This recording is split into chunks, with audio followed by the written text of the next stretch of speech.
ఇవిడ నా తన పాజిటివ్ 50 days డైలీ రావడానికి మీకు పునరుద్ధరణ శక్తి ఇవిడే మీరు తయారు ప్రారంభిస్తాం.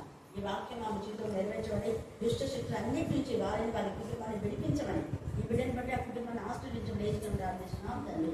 ఆమేన్ ఆమేన్. Happy birthday to you, happy birthday to you, happy birthday to you, many greetings to you, many greetings to you, many greetings to dear Soni, many greetings to you.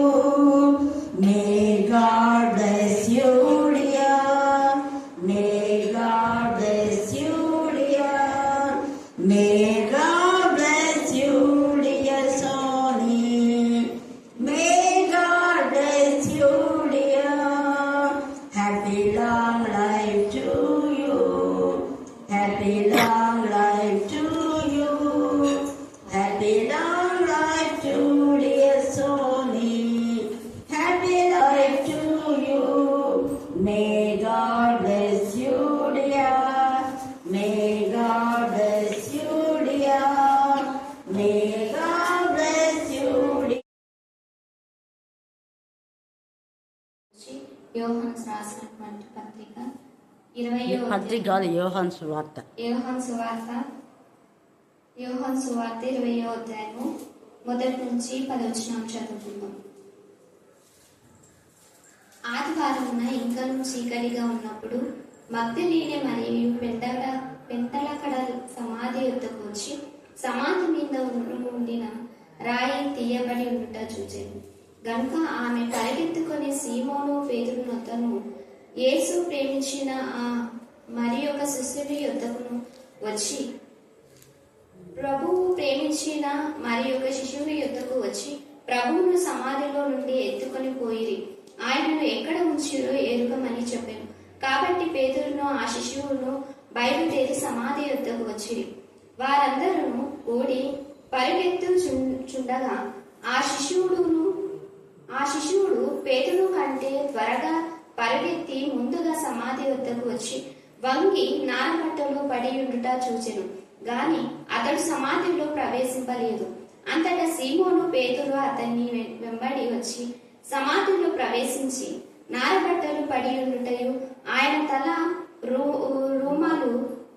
రూమలు నారబట్ట యొద్ద ఉండగా వేరొకగా ఒక చోట చుట్టి పెట్టి ఉండుటయు చూచెను. అప్పుడు మొదట సమాధి వద్దకు వచ్చిన ఆ శిశువుడు లోపలికి పోయి చూచి నమ్మెను. ఆయన మృతులలో నుండి లేచుట ఆగత్యమను లేఖనము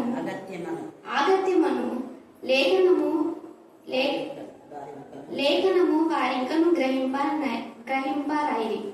అంతటా ఆ శిశువులు తిరిగి తమ వారి వద్దకు వెళ్ళిపోయి దేవుడి లేఖనాన్ని దీవించి ఆశీర్వదించుగాక. చదవండి.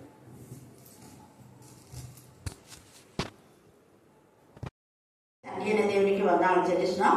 మీకు అందరికీ మరి యొక్క పునరుద్ధరణ శుభాకాంక్షలు తెలియజేస్తున్నాడు. దేవుడు మనలను మన కుటుంబాలను బహుగా ఆశీర్వదించుగాక. ఆమేన్ ఆమేన్ ఆమేన్. మరొకసారి లేఖన భావం చదువుకొని ప్రార్థన చేసుకుని ధ్యానం చేసుకుందాం. 9వ వచనం. ఆయన మృతులోని లేచుట అగత్యమను లేఖనము వారింకను గ్రహింపరైరి. అందరి శిష్యులు తిరిగి తమ వారి యొద్దకు వెళ్ళిపోయారు. అందరు లేచి నిలబడినట్లయితే దేవుడు చేసిన మేళను స్తుతి చేస్తూ దేవుని నామమును ధ్యానం చేస్తాం. ప్రేమ నమ్మకం గల ప్రియ పరలోకం తండ్రి, మీ కృపా ప్రేమ మహదేశు బట్టి ప్రశస్తమైన మీ సన్నిధానములకు బలింపబడిన గొరపిన రక్తాన్ని బట్టి మీకు ఎంతగానో వందనాలు స్తుతులు స్తోత్రం చెల్లిస్తూ ఉన్నాం. దేవ నా తండ్రి, మరి మీకు జయ ప్రవేశము జయంగా దేవ ఘనంగా మర్యాదగా పరిశుద్ధంగా మీరు జరిగించారు. అందుకు మేము స్తుతిస్తున్నాం. ఈ పునరుద్ధానం ఎక్కువ నా ప్రభా నా తండ్రి, ఈ దినంలో నా తండ్రి చేరువచ్చిన మీ అందరిని బట్టి మీకు వందనాలు చెల్లిస్తున్నాం ప్రభా. బిడ్డలో మీరు ఇచ్చినటువంటి ఆసక్తి తపన తృష్ణం బట్టి మేము స్తుతిస్తున్నాం. చదవన లేఖన భావం ఆశించి విరిచి మా అందరి జీవితాల్లో మీరు భరింపచేయమని ప్రార్థిస్తున్నాం. దేవా మీరు మీరు మరణం చేయించి తిరిగి లేచారని అనేకులకు చాటి చెప్పడానికి మీకు దయచేయండి దేవా. మేము ఇదేదోగా పండగలాగా చేసుకోవడం కాదు, నమ్మకం వస్తే క్రైస్తవ జీవితం నుంచి మీరు విడిపించమని ప్రార్థిస్తాం. నిజ క్రైస్తవులుగా జీవించడానికి మీ యొక్క మరణ పునరుద్ధానముల ద్వారా దేవా మీరు మార్గం సత్యం జీవం అని ప్రతి బిడ్డ తెలుసుకోవడానికి మీ కృపాసనం దయచేయండి తండ్రి. దేవా పరలోక రాజ్య వారసులు అవటానికి నా తండ్రి మీ మార్గంలో నడవటానికి, నీతి మార్గంలో, జీవ మార్గంలో, సత్య మార్గంలో, వెలుగు మార్గంలో పయనించిన ప్రభా నీ రాజ్య వారసులు అవటానికి మార్గం చాడం చేయమని ప్రార్థిస్తున్నాం. చీకటి త్రోవ నుంచి నా తండ్రి అపవాది శక్తుల నుంచి నీ బిడ్డలందరినీ విడిపించుగాక దేవా. మీరు అపవాది పైన విజయాన్ని పొందుకున్నందుకు మేము స్తుతిస్తున్నాం దేవా. యొక్క ఉదయకాల సమయం ఎక్కడ వాక్య పరిచయం జరుగుతుందో అక్కడంతా మీ ఆత్మకు వెంబడింపు దయచేయండి. అనేక సంఘంలో నేను గణపరుస్తున్నా తండ్రి దేవా. సంఘాలు ఎత్తబడే సంఘంగా దేవా, నీకు మహిమకరమైన సంఘంగా, నేను గణపతి సంఘంగా, నిర్దోషమైన సంఘంగా, నిష్కలంకమైన సంఘంగా మీ పునరుద్ధాన శక్తిలో మమ్మల్ందరూ కూడా ఉజ్జీవింపజేయమని ప్రార్థిస్తున్నాం. ఉజ్జీవ జ్వాల రగిలింపజేయమని ప్రార్థిస్తున్నాం. మీరు మండుచూ ప్రకాశించు దీపంగా ఉన్నారా? మేము మండుచూ ప్రకాశించడానికి నేను ప్రకాశిస్తూ ఇతరులను తండ్రి పెరిగించే పాత్రగా మమ్మల్ని వాడుకోమని మమ్మల్ని ఆత్మను మీ చెంతగా సమర్పిస్తూ చేస్తున్నామని ప్రార్థిస్తున్నాం తండ్రి. ఆమేన్, ఆమేన్, ఆమేన్. ప్రత్యేకత ఏ స్త్రీకి ఇచ్చినాడు? మళ్ళీ చెప్పండి. ఈ మగ్దలేనే మరియ ఒక వేశ్య అయినటువంటి ఈమె ఎప్పుడైతే బ్రతుకు మార్చాడో, మారినటువంటి బ్రతుకు జీవితంలో మారిన తర్వాత ఆమె ఇంకెప్పుడు వెనకడుగు వేయలేదు. మనం ఈ ఉదయకాల సమయమందు పునరుద్ధాన సందర్భంలో మనం తీసుకోవాల్సిన నిర్ణయం మగ్దలైన మరియ నీతో నాతో మాట్లాడుతుంది. యేసయ్యలో జన్మించిన తర్వాత లేదా యేసయ్య నామంలో మనము బాప్టిజం తీసుకున్న తర్వాత ఆత్మలో జన్మించిన వాళ్ళు ఎవరు కూడా మళ్ళా వెనకడుగు వేయకూడదని ఒక వేశ్య మనకు తెలియచేస్తుంది. ఎలాంటి పరిస్థితిలో కూడా ఇలాంటి మారినటువంటి ఈమె అందరి ఎదుట తనకున్నదంతా కూడా అమ్మేసి యేసయ్య పాదములకు ఆమె అత్తరు పూసి మళ్ళా తల వెంట్రుకలు దేనికి గుర్తు? మళ్ళీ చెప్పాలా ఒక రిచ్ ఫ్యామిలీ నుంచి వచ్చిన ఆమె. ఎవరైనా వాళ్ళ వెంట్రుకలతో ఎవరి పాదాలను చూస్తారా? చూడవారు. ప్రపంచంలో ఎవరు చేయని పని ఏ గ్రంథాల్లో కూడా రాయబడలేదు. కానీ యేసయ్య చాలా ప్రత్యేకత. యేసయ్య అంటాడు ఇది నా మరణ పునరుద్ధానం కోసమే ఈమె చేస్తుంది అని. అంటే యేసయ్య పాదాలు సువార్త వలన సిద్ధ మనసనే జోడు తొడుకోండి అని చెప్పాడు యేసయ్య. అలా చెప్పినందువలన యేసయ్య పునరుద్ధానం గురించి ఈమె చాటి చెప్తుందని ఈమె పాదములు పరిశుద్ధపరిచాడు యేసయ్య. ఈమె పాపపు నడక పోయింది. హల్లెలూయా, హల్లెలూయా, హల్లెలూయా. ఆమె పాపపు నడక మార్చుకుంది అని ఆమె సాక్షిగా అందరి ఎదుట ఆ పరిమళ ద్రవ్యములు లేదా పరిమళ యొక్క మరి తైలములు పోసింది. అందుకని యేసయ్య అంటాడు ఈమె గురించి ప్రపంచం అంతటా ఈమె సాక్షిగా ఉంటుంది. అందరూ ఆమె ఎందుకు నువ్వు చేసిన పని మంచిది కాదు అన్నారు. ఈ ఉదయకాల సమయం నువ్వు చేసేది కూడా మంచిది కాదు అనవచ్చు. కానీ అది దేవునికి ఇష్టమైన పని అయితే దేవుడు నిన్ను కనపరుస్తాడు. ప్రపంచమంతటా ఈ రోజు మగ్దలైన మన గురించి ఖచ్చితంగా ఈ ఉదయకాలం ముందు ఆమె గురించి అందరూ ఒక్కరు మధ్యాహ్నం వేళ ఏదేదో చెప్పొచ్చు. ఎంఐ గ్రామస్తుల గురించి చెప్పొచ్చు మధ్యాహ్నం వేళ, లేదా సమాధానం గురించి యేసయ్య శిష్యుల దగ్గరికి వచ్చింది చెప్తారు. కానీ ఉదయకాల ఆరాధనలో 100% తల్లి మగ్దలైన మరైనా జ్ఞాపకం చేసుకుంటారు. ఎందుకంటే యేసయ్య ముందే చెప్పారు ఈమె గురించి ప్రపంచమంతటా ఈమె గురించి వార్త వినబడుతుంది. ఎందుకు వినబడుతుంది ప్రపంచమంతటా అంటే ఆమె ప్రపంచమంతటా యేసయ్య పునరుద్ధానం తెలియచేయడం కోసమే ముందే పరిమళ వాసన ఉండటానికి ఆ ఇళ్ళంతా పరిమళ వాసనతో నిండబడింది. మన సంఘం అంతా పరిమళ వాసనతో నింపబడాలి అంటే మగ్దలేనే మరి యొక్క లైఫ్ ను మనం బాగా అబ్జర్వ్ చేయాలి.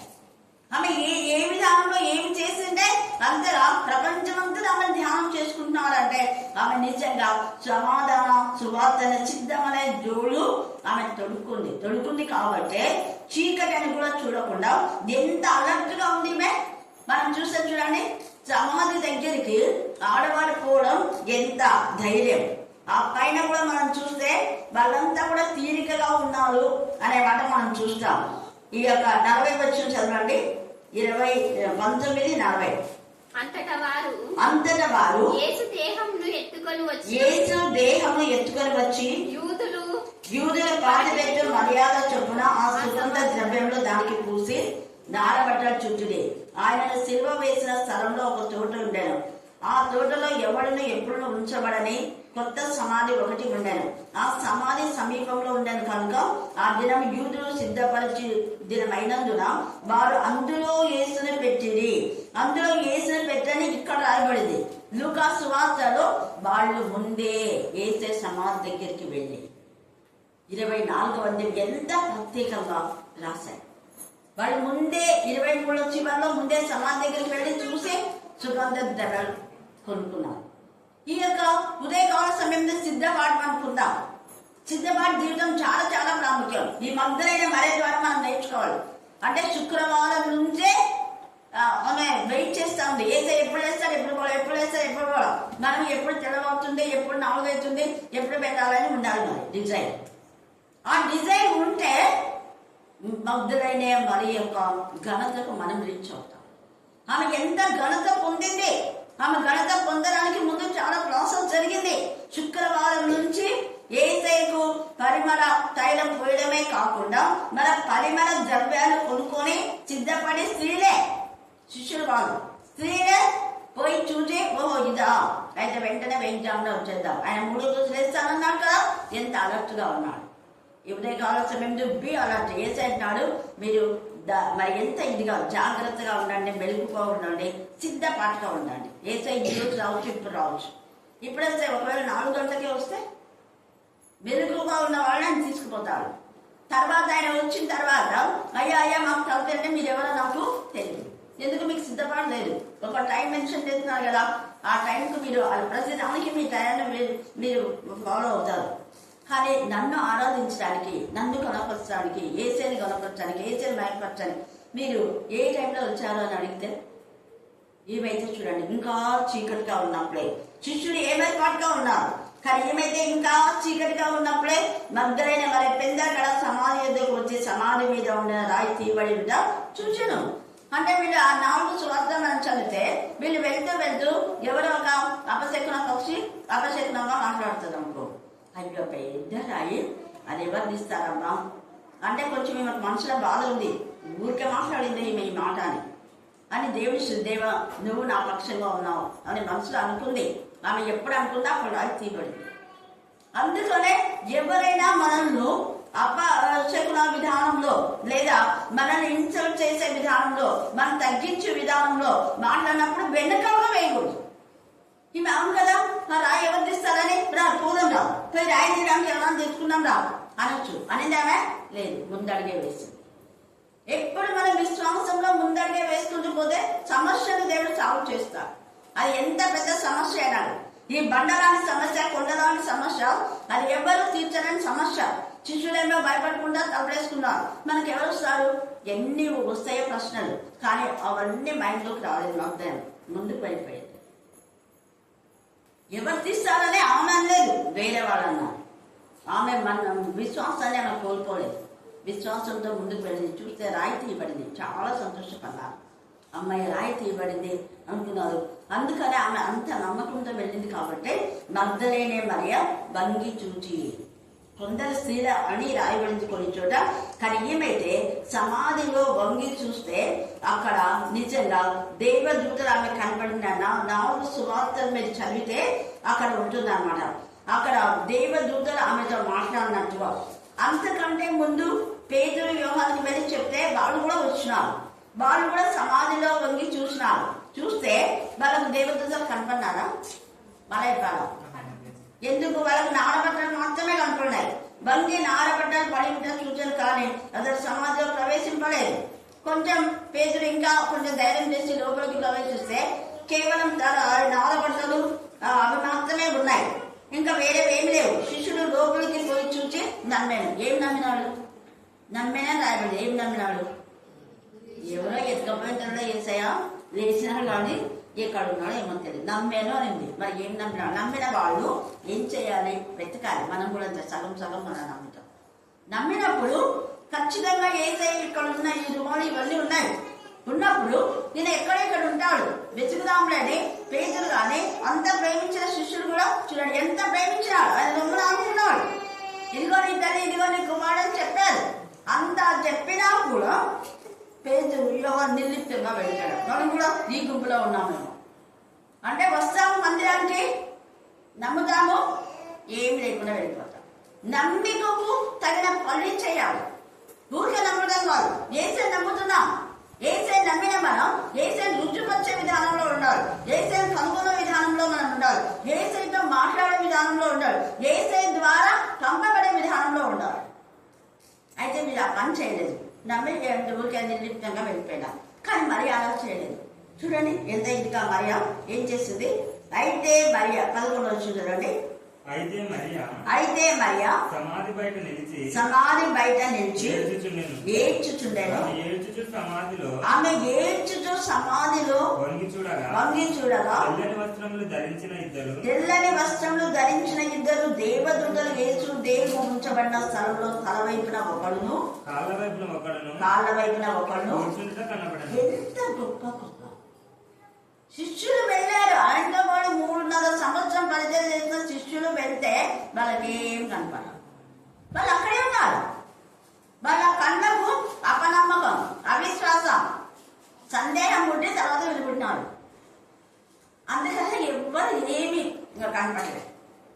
ఏసైకి ఎంత బాధ ఉంటుంది. వీళ్ళు నా శిష్యుడైనా అనుకుంటారు. ఇక్కడ ఏమైతే ఎంత ధైర్యంగా ఆమె ఏం చేసింది అంటే లోపలికి మరలో చూసింది. ఎన్నిసార్లు చూసిందో.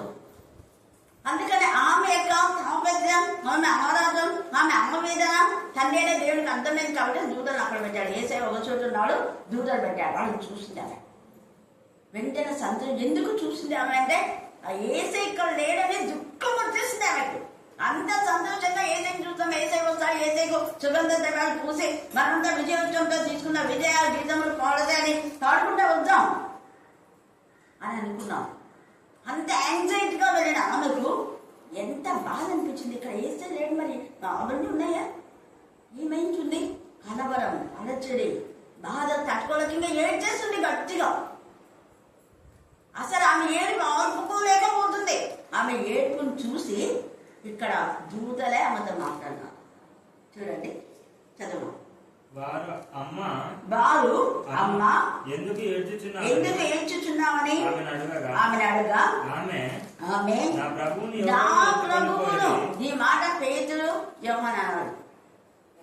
నా ప్రభువును ఎవరు తీసుకుపోయారో చూద్దాం, అడుగుదాం. అక్కడ చుట్టుపక్కల చూసే కావాలి వాళ్ళు దూరం పై పన్నారు. వాళ్ళు మూర్చపోయి పన్నారు. మళ్ళీ వాళ్ళ దగ్గర పోయి సమాధి తెరబడింది. ఆ తెరబడితే రాయి తెరబడింది. స్త్రీలంతా ఎవరెవరో వచ్చినారు. అంతా అక్కడ ఏందో పెద్ద ఇదిగా గందరగోళం జరుగుతూ ఉంది. అది ఏం చెప్పింటారంట. అప్పుడు వాళ్ళు మళ్ళీ డబ్బులు ఇచ్చి యేసు ప్రభువు లేయలేదు, యేసు ప్రభులు ఎవరో ఎత్తుకొని పోయినారు అని అబద్ధం చెప్పండి అని సాక్షులకు డబ్బులు ఇచ్చారు. కావాలి వాళ్ళు ఏసైని ఎవరో ఎత్తుకపోయినారు, ఎవరో వారి శిష్యులు ఎత్తుకపోయినారు శవాన్ని అని మీరు చెప్పండి. ఆయన లేవలేదు. ఎంత చూడండి. మనం కూడా ఇంతగా ఏసయ్య మరణం చేయించి తిరిగి లేచి మనకు పునరుద్ధరణ జీవాన్ని ఇవ్వడానికి ఏసయ్య వేస్తే ఈ యొక్క చచ్చిపోయిన వాళ్ళు లేచినా కూడా నమ్మని మందమతులు వాడు. ఎంత కఠిన హృదయం, ఎంత పాషాణ. అసలు అప్పటికి వాళ్ళ గుండె పగిలిపోవాలి. రాయి తెరవబడింది. అంత ముద్ర వేస్తే ఎవరు తెచ్చారన్న కాన్సెప్ట్ రావాలి. గుండెకి బద్దలయ్యి బాదుకోవాలి. ఏం జరుగుతుందో అని ఏం లేదు. వాళ్ళకు అబద్ధ సాక్షులు పెట్టేశారు. ఎందుకంటే ఏసై ఎవరికంటే ఎవరికి కనుక్కున్నాడు కదా. ఏసై అక్కడ తోటమాలలాగా ఉన్నారు. చూడండి, ఏ దూతల ముందు చూశారు. ఆమె ఏడుపుకు ఫలితం. ఈ సమయంలో ఏసై కోసమే మనం ఏడ్చాలి. ఏసై కోసమే కట్టుదల ఉండాలి. ఏసై కోసం ఎక్కడికైనా వెళ్ళాలి, ఏమైనా చేయాలి. అలాంటి వాళ్లకు దేవుడు ఎంతగా సహకరిస్తాడు. దూతలు పెట్టాడు అక్కడ. మళ్ళీ వాళ్ళు ఏసయ్య లేచినాడమ్మా, ఇక్కడ లేడు అని చెప్తాడు. అప్పుడు చూడండి, నా ప్రభుని ఎవరో ఎత్తుకొని పోయి ఆయన ఎక్కడ ఉంచినో నాకు తెలియదని చెప్పాను. ఆమె ఈ మాటలు చెప్పి ఏం చేస్తుంది? వెనుక తట్టు అంటే నీ వెనుకడి జీవితం గుర్తు చేసుకో. అప్పుడు దేవుని యొక్క ప్రేమ నీకు అర్థమవుతాయి. వెనుక జీవితం మతికేసుకో. మనం గతంలో మన బతుకులు ఏంటనేది వెనుక గుర్తు పెట్టుకోవాలి. ఆమె వెనుక తండ్రి తిరగబడి ఆమె బాధంతో నేను ఎలాగో ఉన్న దాన్ని నన్ను బాగు చేసిన వేసయా, నువ్వు కనపడకున్న వేసయా, నీకోసం వేకునే చేసా. ఆ వేకునే వస్తే చూసి చంపేసు చావునకు తెగించి ధైర్యంగా త్యాగపూరితమైన విధానంలో అప్పటికి ఆమె ఉన్నదంతా ఖర్చు చేసింది. ఏదో కొంచెం కొంచెం ఉంటే సుగంధ ద్రవ్యాలు అది కూడా తీసుకొచ్చింది ఏసై కోసం. కొనుక్కున్నాం. మనం ఏం కొనుక్కుంటున్నాం? ఏసై కోసం, మనకు కోసం కొనుక్కుంటున్నాం. ఏసై కోసం ఏమి ఖర్చు పెడుతున్నాం? ఆమె ఏసై కోసం తన ప్రాణంలో త్యాగం చేసి తనకున్న డబ్బులు కూడా వెచ్చించింది. అందుకనే దూతలు కనపడినారు, మాట్లాడినారు. ఆమెను ఏడవకుండా నెమ్మది పెంచడానికి. వెంటనే ఏసై గారు తట్టుకోలేకపోయాడు. పాపం ఏం చేస్తాను, గుండె కట్టేయడం. వెనక తట్టు తిరిగింది అంటే అందరి చూసి తిరిగింది. ఆ వెనక తట్టు అనే మాట ఆమె ఏడుపు ఎందుకు వచ్చిందంటే ఎక్కడో పడిన వేష జీవితాన్ని ఇలా చేశారు. అలాంటి ఏసయ్య, తండ్రి లాంటి ఏసయ్య, తల్లి లాంటి ఏసయ్య, అందరు నన్ను చించి అన్నారు.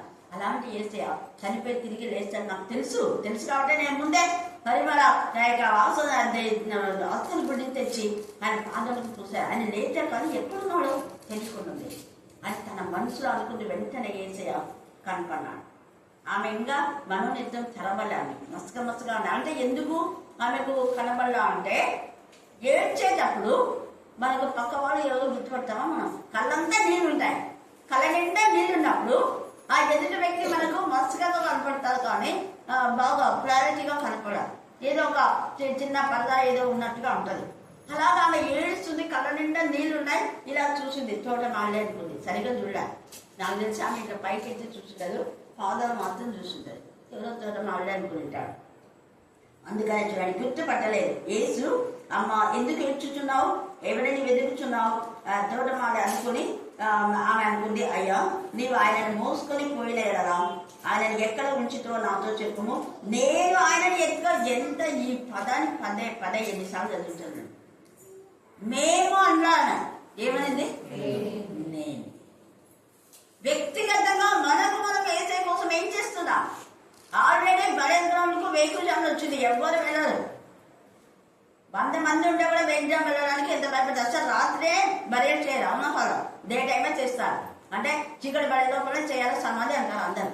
రాత్రి కూడా ఎవరు చేస్తారు? దొంగలు చేస్తారు. ఎవరైనా చంపే అంతకుండా ఉంటే వాళ్ళు చేస్తారు రాత్రి కూడా. బరియలకు అస్సలు వెళ్ళరు. కానీ ఈమె ఇంకా చీకటిగా ఉన్నప్పుడు అక్కడ ఏసై సమాధి చేయడమే 6 గంటలకు చేస్తారు. అప్పటికి చీకటి వెళ్ళిపోతారు. అప్పుడు కూడా చీకటిలోనే పోయి చూస్తారు. ఆమె వెళ్ళిపోతున్నది స్త్రీలు. ఎలాగో పెట్టారో చూద్దామని చెప్పి ఎక్కడ వేశారో కానీ వాళ్ళు చూసి తీరిగ్గా వచ్చి ఇంకా బాగానే ఉందిలే, ఏం పర్వాలేదు, 3వ రోజు వేస్తారని కాకపోతే టైం చెప్పాలి. 3వ రోజు వేస్తాడు. ఏ టైంలో చెప్పలేదు కాబట్టి పెద్దల కన్నే లేచి వీళ్ళు సమాధి దగ్గరికి పోయారు. కొంతమంది అబద్ధాలు బోధకులు వాళ్ళకి ఇంకా అపనమ్మకం ఉంది. చచ్చిపోయిన శవానికి పూయడం కోసం సుగంధ ద్రవ్యాలు తీసుకున్నారు స్త్రీలు అని అంటుంటాం. అవివేకుడు. అక్కడని ఇక్కడ దాన్ని కలపకూడదు. వాళ్ళకి అపనమ్మకం ఉంటే ఎందుకు తీసుకుంటారు? 3వ రోజు లేస్తారు, ఎందుకు తిరిగా ఉంటారు? అంత వేగిజంలో ఎందుకు వెళ్తారు వాళ్ళు? చూడండి, అంత ఒంటరిగా ఉంది. అందరూ వెళ్ళిపోయినారు. కానీ ఒక్కదాన్ని సమాధిలో ఏ స్త్రీ అయినా ఒక్కదే ఉంటుందా ప్రపంచంలో? ఇంతవరకు మనం చూసామా? ఇప్పుడన్నా లేదు, వెళ్ళలేదు. ఎవరైనా దొంగలు అటాటోళ్ళైతే ఆ చచ్చిపోయిన పూజలు శవం లేస్తుందో ఏమో అని అటోళ్ళు ఉంటారు. ఇవి ఒక్కటి ఉండి నేను తీసుకొని పోతా అంటే ఆ బాడీని ఎప్పుడు ఆ రోజు లేస్తాడు. ఎప్పుడు లేచే వరకు ఆ బాడీ ఒకవేళ శవం అంటే బాడీని 10 మంది కానీ పట్టలేదు, అవునా కదా? మామూలు వ్యక్తిని ఎత్తుకుంటారు. కానీ శవమైనటువంటి శవము చాలా బరువు ఉంటుంది. ఎక్కడి నుంచి వస్తుందో నాకు కూడా చాలా ఆలోచిస్తున్నాను. ఎందుకంటే బరువు అయిపోతుంది అని. శవాన్ని లేపడం చాలా కష్టం. వ్యక్తిని లేపచ్చు, అది ఆమెకు తెలుసు. తెలిసి కూడా ఆమెకు ఒక ధైర్యం, నా ప్రభు నేను ఎత్తుకొని పోగలను. ఆ ధైర్యమే ఆమె ముందుకు నడిపించింది. ధైర్యంగా వెళ్ళింది, విశ్వాసంతో ఉంది, నిరీక్షణతో ఉంది. ఏసై ఖచ్చితంగా లేస్తాడని ఉంది. ఆమె ఇంకా కనపడేసరికి తట్టుకోలేక ఏడ్చింది.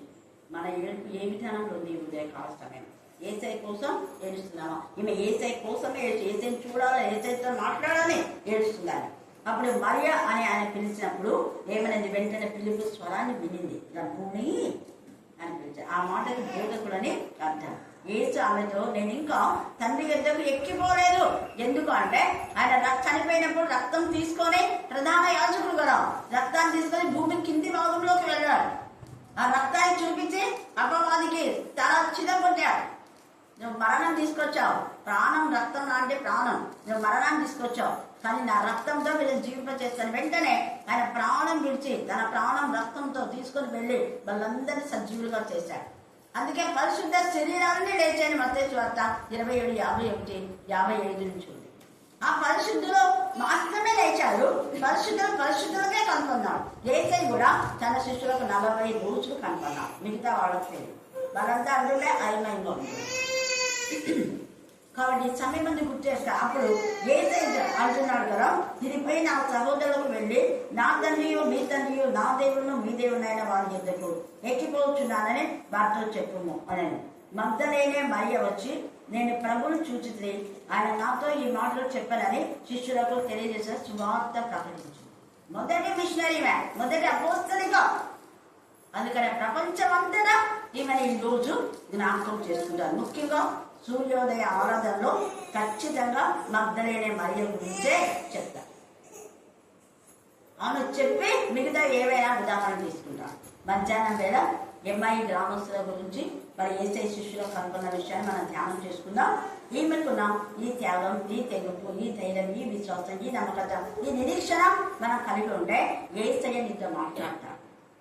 యేసయ్య దూతలను పంపుతాడు నీ కోసం. నీ ఏడుపులో ఏడ్చుందని చెప్తాను నీతో. నీ పక్కనే నిలబడి నిన్ను ఓదార్చాలి. ఆయన ఓదార్చే దేవుడు, ఆయన పునరుద్ధరణ శక్తి, ఆయన జీవమైన మరణంను జయించి తిరిగి లేచిన యేసయ్య. హల్లెలూయా. ఈ సమయం మందు చివరి ప్రార్థన హైమావతి మనం ప్రార్థన అక్కడికి. మీ పరిశుద్ధమైన, ఘనమైన, ఉన్నతమైన, శ్రేష్టమైన మీ నామమును బట్టి మీకు వందనాలు, స్తుతులు, స్తోత్రములు, స్తోత్రములు, స్తోత్రములు, స్తోత్రములు, స్తోత్రములు ప్రభా.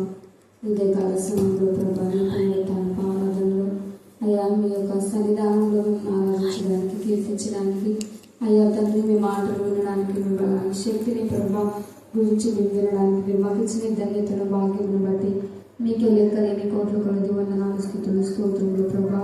అవునయ్యా, మనల్ని నేను స్తుతించలేదు అయ్యా, సజీవులే కదా మీరు స్తుతించగలరు అని వాక్యం సెలవించిన రీతిగా ప్రభా అయ్యా సజీవుగా మమ్మల్ని నిలబెట్టి మీ సన్నిధిలో నేను స్తుతించడానికి, కీర్తించడానికి ఇచ్చిన భాగ్యమును బట్టి అయ్యా మీకే కోట్లాది వందనాలు, స్తుతులు, స్తోత్రములు, స్తోత్రములు, స్తోత్రములు, స్తోత్రములు, స్తోత్రములు ప్రభా. అయ్యా మా కొరకు లోకానికి దిగి వచ్చిన దేవుడు ప్రభా, తండ్రితో ఉండుట విడిచిపెట్టకూడని భాగ్యమైన వెలిగించుకున్న లేక అయ్యా మీరు మా కోసం దాసుడుగాను, తండ్రి రిక్తుడుగాను, దీనుడుగాను వచ్చారు ప్రభా. అంత మాత్రమే కాక అయ్యా కలువరి సెలవులో మా కొరకు ప్రభా సొగసైనను స్వరూపమైనను లేక ప్రభా వ్యాధిగ్రస్తుడుగాను, అయ్యా బాధ నొందిన వాడుగాను ప్రభా, చూడనల్లని వాడుగాను మా కొరకు ప్రభా శ్రమలు అనుభవించావు.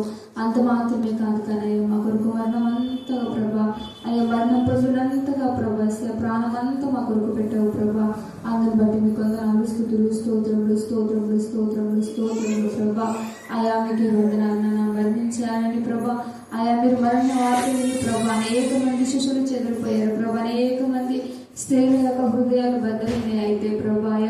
అయా ఈ మరణం కొద్ది కాలమే అని ప్రభా, అమ్మవాది యొక్క ఆ యొక్క సంతోషము కొన్ని దినములే అని ప్రభా తండ్రి తెలుసుకోలేకపోయింది. అయితే దాని తలను మీరు తుత్తునీలుగా చేశారు ప్రభా.